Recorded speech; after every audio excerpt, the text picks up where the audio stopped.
And we're hearing tonight from one of the two men, that is, who admit that they illegally flew drones over sporting events here in Cincinnati. WCPO 9 News reporter Jessica Hart spoke with him. He told the U.S. Attorney's Office he would bring more awareness to this issue. Flying a drone may be fun, but it can also launch you into some legal trouble. A Northern Kentucky man found this out last year when he flew his drone on opening day for the Cincinnati Reds. He just wanted to take a picture of the crowd and stadium from the sky, but it wasn't legal. There was no ill intent there, but it very quickly turned into a very serious situation. 38-year-old Travis Lenhoff wanted to capture the magic of opening day. Take off. So he launched a drone in the banks.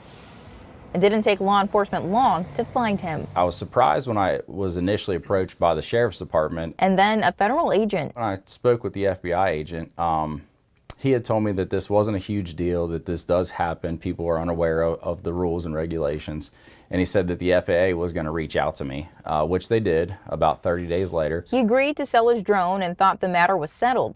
A few months later, he was charged with a federal felony for flying an unregistered drone. Ignorance of the law is no excuse. Tim Marshall with Flamingo Air teaches people about the rules set by the Federal Aviation Administration. He says drones can be dangerous. If it falls on somebody from 50 feet up and the propellers are turning, what's it going to do to you?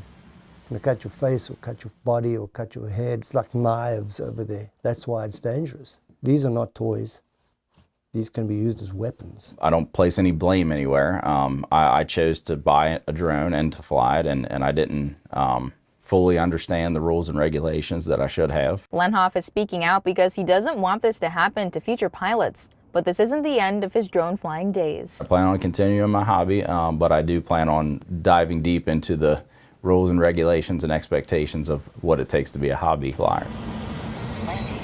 Lenhoff took a plea deal, so his felony charge was dropped to a misdemeanor. In his plea agreement, it shows that the agreed upon sentencing is 1 year of probation and a $100 mandatory special assessment, but a judge will have the final say. Reporting in the banks, Jessica Hart, WCPO 9 News.